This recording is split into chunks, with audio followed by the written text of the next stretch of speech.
Hey guys, Sundown Rider here. This is going to be my chapter review to Nanatsu no Taizai 217, Where the Heart Is. Now, once again, if you haven't seen my One Punch Man review, I apologize for this being a late review. I've got loads of finals and exams and everything coming up in the next few days. I've had a couple of exams already, so I've just been focusing on them, trying to really kick ass in my exams and get a good degree. So yeah, I apologize for the lateness of these reviews.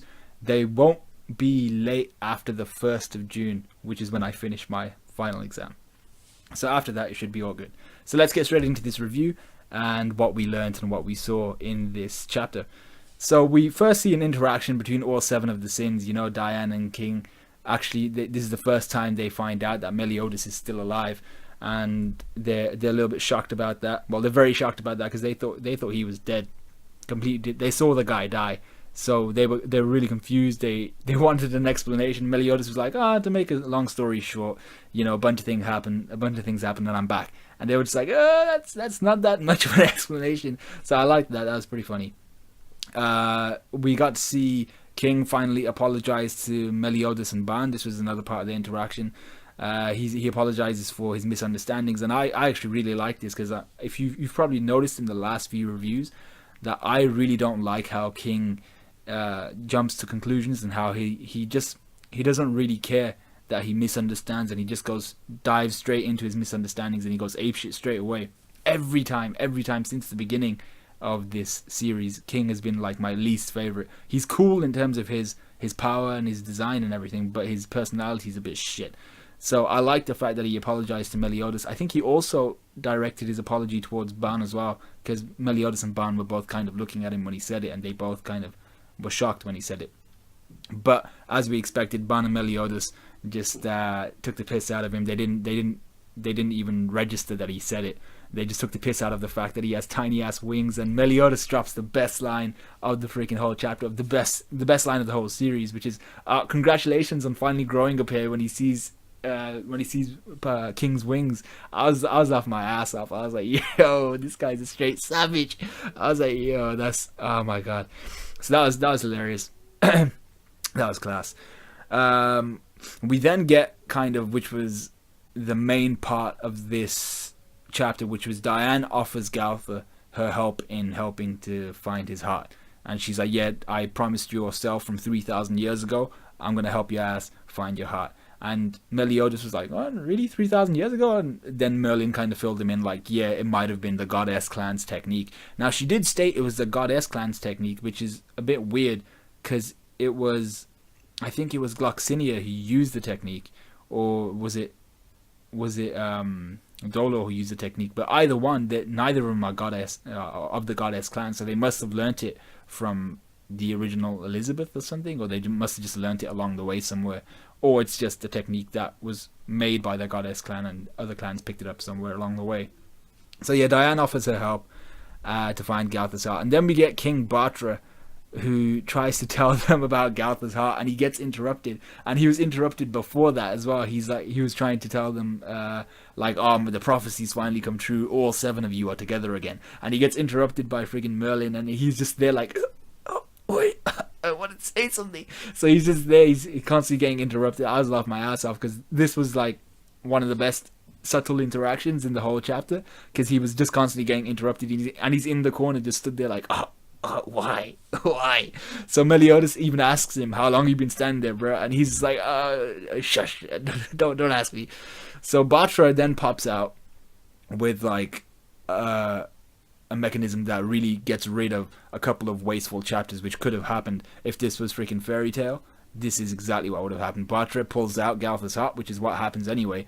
But then we would have got like, if this was fairy tale, we would have gone on a hunt for friggin' what's his name, Gowther's heart, gone halfway across the world, 10 freaking chapters, and then we would have come all the way back to the castle after having failed, only to find out that Batra still had the heart. So that would have been bullshit. But I like this. Batra's just he's cut out a load of wasteful chapters. Batra has the heart, and he's gonna give it to Gowther, and he presents it to Gowther. He's like, here you go, bro, I got your heart, you can take it. And Gowther legs it. Gowther just straight up jumps off the roof of that plateau thing they're on. It's like the Whole Cake Island candle thing. He just jumps straight off and he does one. And he doesn't know why. It was kind of an instinctual thing. He kind of saw a brief flash of his past, and he just does one. He doesn't even really comprehend what he saw. He just runs away. He knows it's not something he wants to really remember. So I like the interaction here between four of the sins. I think it was Meliodas, Merlin, Ban, and King. Because Merlin's like, I mean, Meliodas is all like, oh, maybe he had to go take a leak, and Merlin's like, he's a doll. He can't excrete in that way. He can't excrete whatever he eats in that way. I don't even think he has to eat. But and then Ban's all like, yeah, man, he's definitely got to take a shit. I was like, what? And then King's all just like, man, you guys are stupid. So that was hilarious. I like that part of the chapter as well. So then we get Merlin. There's only like one panel here, but Merlin asks Batra, yo, let me inspect the heart. I want to check it out. Let me take a look. And Batra's all like, yeah, you can take it. You know, that's up to you. You can check it out. But we know how Merlin is, and she's a meddlesome woman, and she's insanely intelligent. So is she gonna meddle with it a bit? Is she gonna soup it up? Is she gonna put in like a fail safe or something just in case he goes bad? I don't know what she's gonna do, but she has to do something, because it's unlike Merlin to inspect something and not have to meddle with it. She's like that. So I'm just curious as to what you guys think. Do you think she's gonna meddle with it? Let me know in the comments. But then we get a nice kind of drive-by scene, if you will, with Meliodas and Ban, and they're talking about Gowther, and we learn from here, because Ban asks Meliodas, did you always know that Gowther was a dog? And Meliodas is like, yeah, kinda, I suppose so. I knew his creator and all that.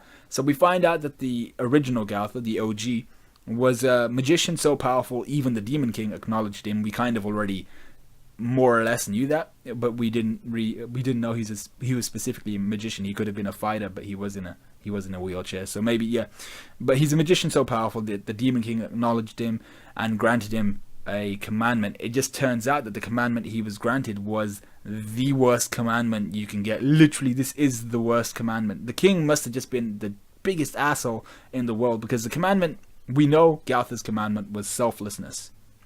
And what it does is, this is its power. Okay, listen up. This is its power. Takes all the memories and emotions from anyone harboring greed, avarice, or desire. Avarice is basically greed, but material wealth, material objects, greed for wealth and material stuff, or desire.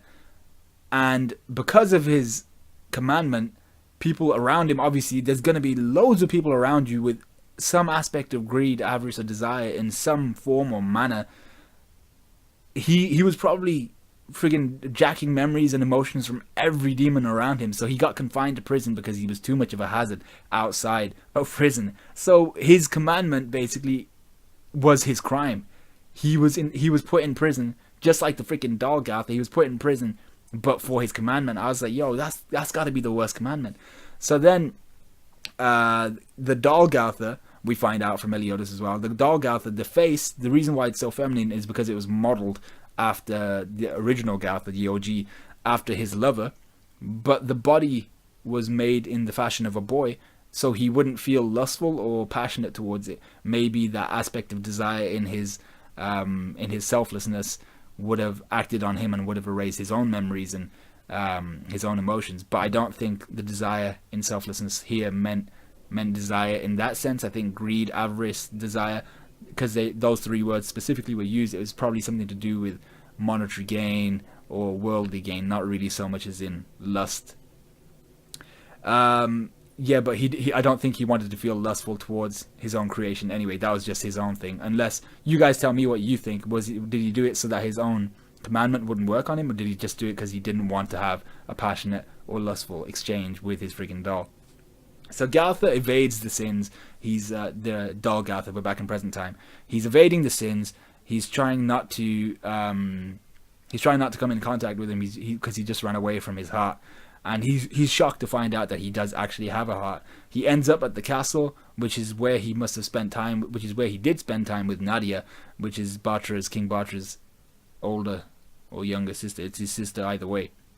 But that must have been where he spent time with her, and he just kind of ends up drifting there.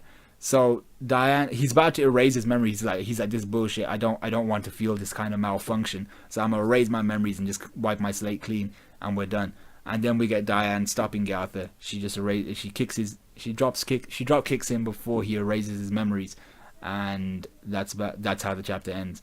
So yeah, I really enjoyed the chapter. I thought it was, well, actually, let's take that back. The chapter was kind of slow. I was ending it as I usually end it, but the chapter was kind of slow. There wasn't so much of a progression. Really, all it was Gowther's presented his heart. He runs away. He gets drop kicked. But what we did learn, the little things from Meliodas, I like that. It wasn't a great chapter, but it wasn't a bad chapter. It was okay. It was just kind of leading into the new arc. It was kind of the end of this kind of training flashback arc. So it was a decent chapter. I'd give it a 6, maybe 6.5, 7, 6. I think 6. But yeah, there was nothing really wrong with it. It's just, this is just how these chapters have to come about. So yeah, I enjoyed it. I thought what we learned was decent. Let me know what you guys thought of it. Like, comment, subscribe, all that good stuff. And we're going into a new arc, so let me know what you guys think is going to happen. It's going to be something to do with all the commandments now getting their asses whooped by the new and improved 7 Deadly Sins. So let me know what you guys think. Like, comment, subscribe, all that good stuff. Follow me on Twitter and Instagram. I think I should have it usually in my comments, in my box thing, my description, that's the word. And I'll talk to you guys in a bit. I'm probably not going to do a fairy tale review because it's probably not worth my time right now. But yeah, I'll see you guys in a couple of days when the new Nanatsu no Taizai chapter should be out. So see you in a bit.